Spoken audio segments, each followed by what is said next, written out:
Messieurs, dames, bonjour. Bienvenue sur la chaîne de GL Moto & More. S'il y a un truc qui me fait toujours aussi flipper lors de mes petites sorties tout chemin, on va dire, c'est ça. La partie basse, donc la crash bar basse, était déjà installée avec les packs que j'ai, la pack Enduro, mais chez BM, ils n'ont pas la partie haute. Donc de ce fait, j'ai fait quelques recherches et je suis tombé sur deux marques distinctes. Donc vous avez Touratech, celle que j'ai moi achetée, je dis bien achetée, et vous avez Lone Rider également qui fait plus ou moins le même truc, qui est compatible bien évidemment avec celle de BM, parce qu'il y en a un de chez SW Motech qui n'est pas du tout compatible avec le crash bar que j'ai déjà, qui est d'origine de chez BM.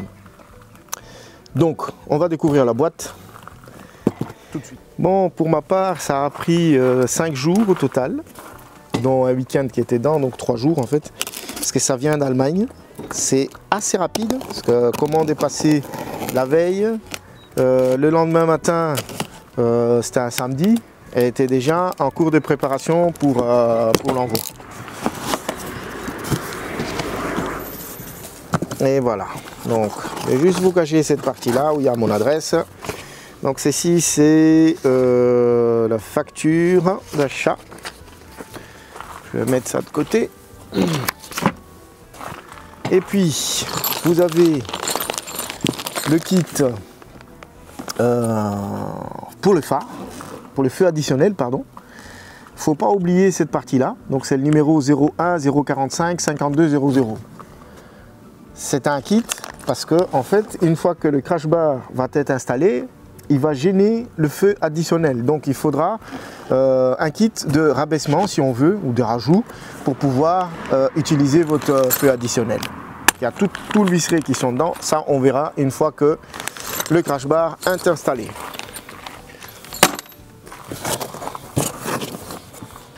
Un petit fascicule. Hein. Ils font également des dampers, des amortisseurs. Donc Touratech, ils sont assez connus dans le milieu, hein, parce qu'ils ne sont pas du tout novices, mais du tout. Pourquoi je filme le déballage, hein, pour ceux qui se posent la question, c'est pour en fait vous montrer le sérieux et l'efficacité de cet emballage. Que tout est à sa place et rien ne bouge. Parce que vu que ce sont des couleurs alu, on va dire, ça se raille assez vite. Si ça se cogne pendant le transport, ce serait un peu bête de déjà foutre en l'air le design de l'esthétique de la chose avant de commencer quoi que ce soit, avant de commencer de tomber avec. Donc on aura gauche, on aura le gauche-droite ou droite-gauche, ça on verra juste après. Comme je vous ai dit, le sérieux de l'emballage, ça se voit, ça se sent. Ça se sent, ils ont l'habitude. Hein. Et donc ça c'est la barre du milieu. Et donc comme vous vous doutez, pour l'installation, il va falloir faire tomber le bec, hein, l'avant de la moto. C'est super facile. 2 petits picots en plastique en dessous et on tire uniquement parce que c'est comment dire, ça s'emboîte uniquement en fait. Donc il faut juste déclipser et on enlève ça. Voilà, c'est ces vis là qu'il faut enlever. Il y en a 2, un et le deuxième est ici. Et voilà. Juste une précision sur ça. Voilà. Faut pas les perdre, c'est en plastique et il m'a pas l'air d'être assez solide.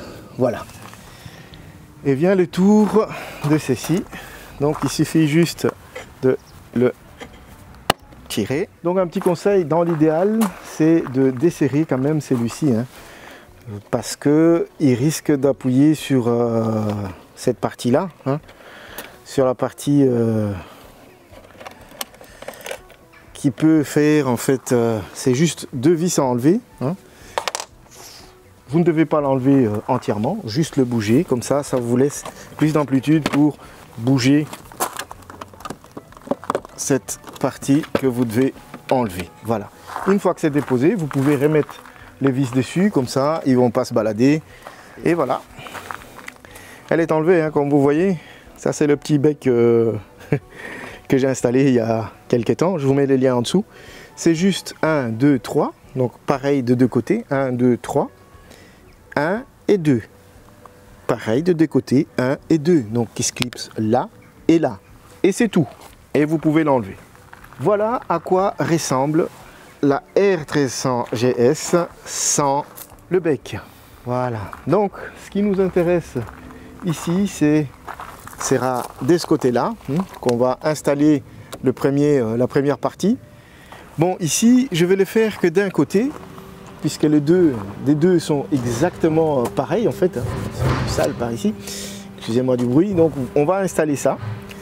C'est pour évaser un petit peu les trucs en fait. Donc, il va devoir aller dans ces sens-là. Hop, il y a le câble ici. Hop, quand même essayer de ne pas me mettre ça à dos. Et donc, ça doit aller dans ces sens-là. Et c'est toujours du T25. Hein. Donc, on dessert celui-ci.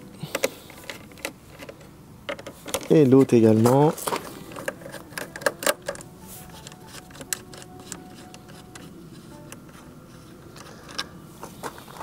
Donc, comme vous voyez, la taille de la vis est un peu plus courte. C'est pourquoi ils ont offert, ou fourni plutôt, des remplacements de celui-ci. Et que, comme je disais, j'avais encore des Loctite 243. Et encore bon, on en met un peu.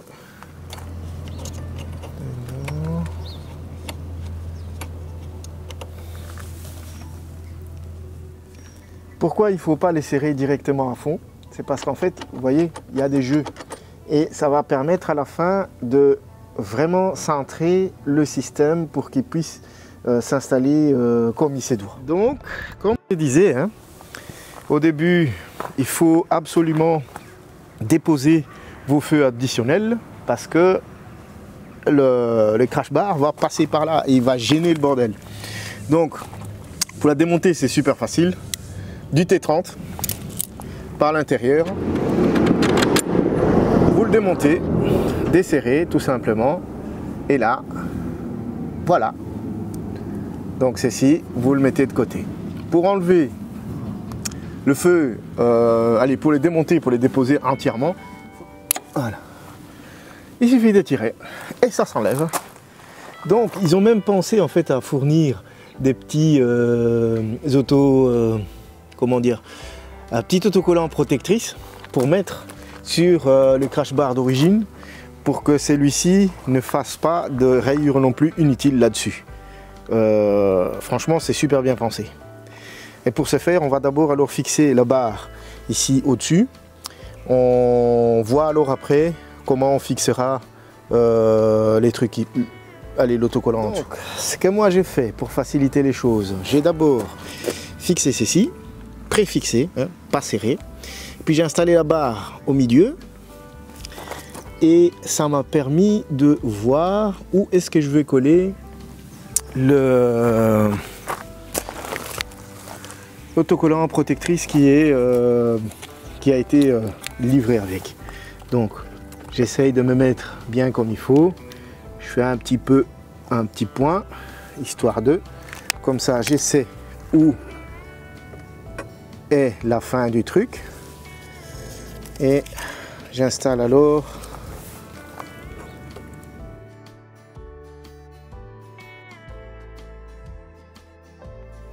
il en reste encore une dernière étape, c'est le serrage, hein. Ça c'est le tout dernier, mais déjà ici je vais déjà emboîter le dernier fixation qui est ici en bas, hein. Donc avec ça en fait, c'est un accroche qui va aller s'accrocher ici. Donc il va venir comme ça, là-dedans. Hop. Et une fois qu'il a fini de s'emboîter, on enfonce la plus grosse des vis qui étaient fournies avec.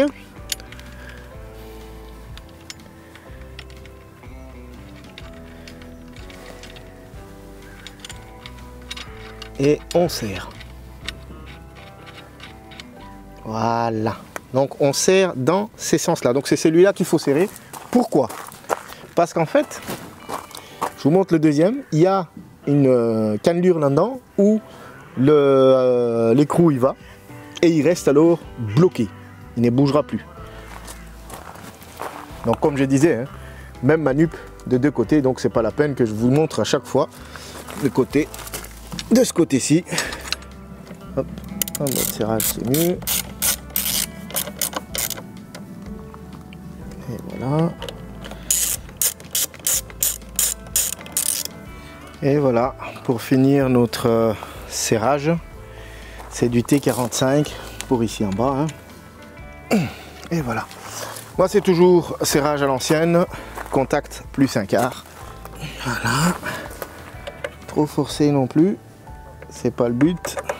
Et voilà. Là c'est fixé, c'est installé. Magnifique. Qu'est-ce que je peux vous dire de plus? À part que c'est beau, c'est parfait. C'est à se demander même si c'est pas Touratech qui a fabriqué le crash bar du bas d'origine de chez BM. C'est la question que je me pose sérieusement, c'est pas une blague. Parce que comme vous voyez ici, Touratech c'est juste un autocollant, hein. Pas gravé ni rien, hein. C'est juste un autocollant qu'on peut enlever après. Donc si j'enlève ça, bah, ça revient à quasi la même chose pour les deux, quoi. Voilà, je vous montre vite fait les plans d'en dessous. Comme ça, vous voyez comment ça a été fixé ici en dessous. Donc voilà, vous avez ces barres là en fait qui maintient l'ensemble ici en dessous. Donc ça ne pose aucun souci. L'intégration est parfaite. Et voilà. Voilà à quoi ça donne. Qu'est-ce que ça donne une fois installé la Touratech plus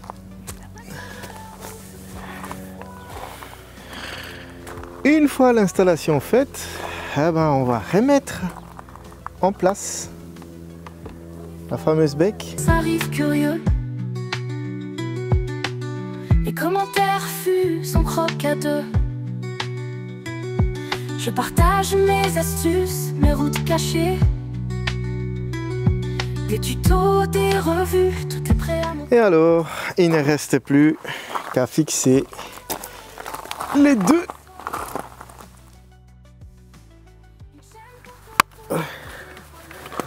En voilà un.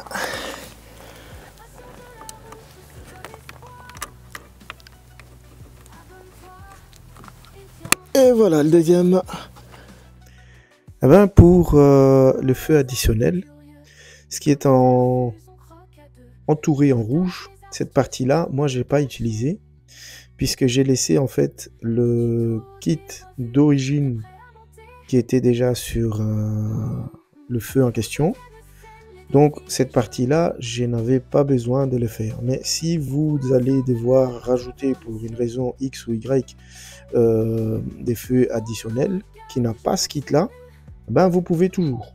J'ai sauté directement sur ce côté-là parce que voilà, donc vu que j'ai laissé la première fixation qui était sur la moto déjà là-dessus, ben pour moi l'installation était beaucoup plus simple parce que j'ai tout simplement fixé la partie enroulée sur le kit qui était sur le feu déjà et le tour était joué et ça tient très bien.